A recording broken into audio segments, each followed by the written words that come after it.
Hey guys, I'm going to read a little bit more of our chapter book. If you'll remember last time we read, Ivan told us that his plan was to get Ruby to a zoo, and he was doing this by drawing. And also, remember Mac, every time he took Ruby to the ring to perform, he brought his claw stick, and that is something that Ivan didn't want him doing. So we will start.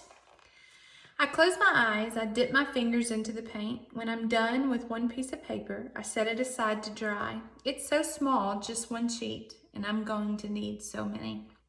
I move on to the next, and the next, and the next. It's a giant puzzle, and I'm making the pieces one by one. By morning, my floor is covered with paintings. I hide the paintings under my pool of dirty water before Matt can see them. I don't want them to end up in the gift store selling for $25 a piece. These paintings are for Ruby, every one of them. Ivan, Ruby asked one morning when I'm trying to nap, why are you always so sleepy during the day? I've been working on a project at night, I tell her. What's a project? It's a thing, a painting. It's a painting for you, actually, I answer. Ruby looks pleased. Can I see it? Not yet. Ruby pokes with annoyance at her roped foot. She takes a breath. Ivan, do I have to do the shows with Mac today? I'm afraid so. I'm sorry, Ruby. Ruby dips her trunk in her water bucket. That's okay. I already knew the answer. It's night again, and everyone's asleep. I look at the picture I've just made, one of dozens. It's smudged and torn, a muddy blur. I place it beside the others on the floor. The colors are wrong. The shapes are off. It looks like nothing. It's not what I'm trying to create. It's not what it's meant to be. It's not right, and I don't know why. Across the parking lot, the billboard beckons, as it always does. Come to the Exit 8 Big Top Mall and Video Arcade, home of the one and only Ivan, mighty Silverback. If I could use human words to say what I need to say, this would all be so easy. Instead, I have my pots of paint and my pages. I sigh.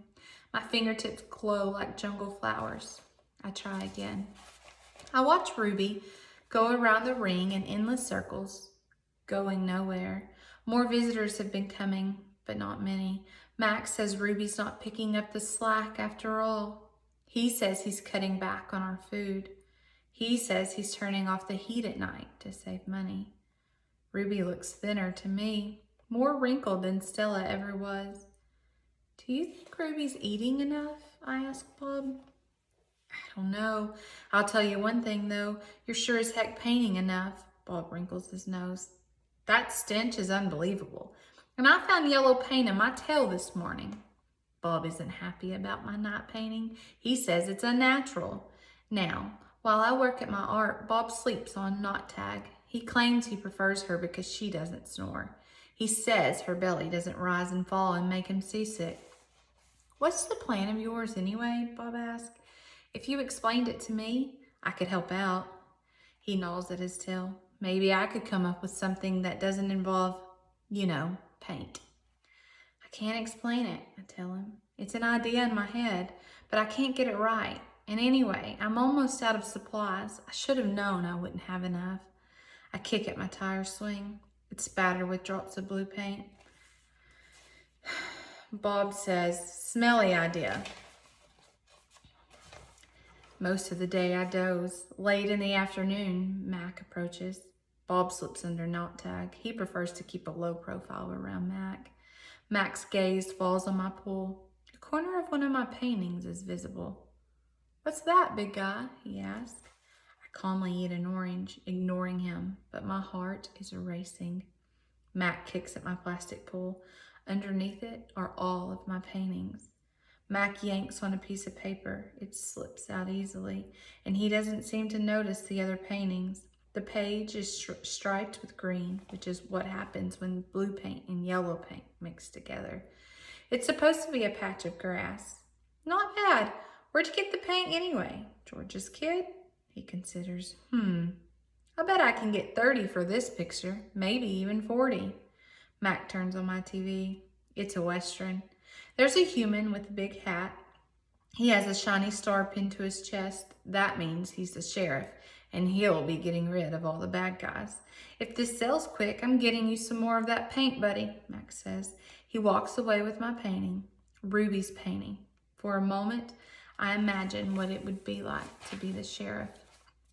Good news, huh?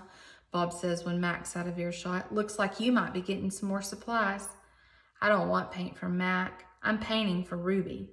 You can do both, Bob says. You're an artist, after all. While I watch the movie, I try to come up with a new hiding place for my paintings. Maybe, I think, I could fold them. Once they're dry, and stuff them into knot tag. It's a long movie. At the end, the sheriff marries the woman who owns the saloon, which is a watering hole for humans, but not horses. It's been a long time since I've seen a Western that was also a romance. I like that movie, I say to Bob. Too many horses, not enough dogs, he says. An ad comes on. I don't understand ads. They're not like Westerns, where you know who the bad guy is supposed to be, and they're hardly ever romantic unless the man and the woman are brushing their teeth. I watch an ad for an underarm deodorant. How do you know who's who if they don't smell? I ask Bob. Humans stink, Bob says. They just don't notice because they have bad noses. Another ad comes on. I see children and their parents buying tickets, just like the tickets Max sells. They laugh, enjoying their ice cream cones as they walk down a path.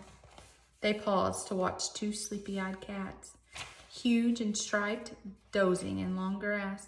Tigers, I know, because I saw them on a nature show once. Words flash on the screen, accompanied by a drawing of a red giraffe. The giraffe vanishes, and I see a human family staring at another kind of family. Elephants, old and young. They're surrounded by rocks and trees and grass. It's a wild cage, a zoo. I see where it begins and where it ends, the wall that says you are this and we are that, and this is how it will always be. It's not a perfect place. Even in just a few fleeting seconds on my TV screen, I can see that. A perfect place would not need walls, but it's the place that I need. I gaze at the elephants, and then I look over at Ruby, small and alone. Before the ad ends, I try to remember every last detail. Rocks, trees, tails, trunks. It's the picture I need to paint. Okay, I'm gonna stop there. So we have an idea of what Ivan is going to paint, or what he knows he needs to paint, which is a zoo. So we'll stop there and see what happens. I hope that you guys are doing good, and I miss you tons.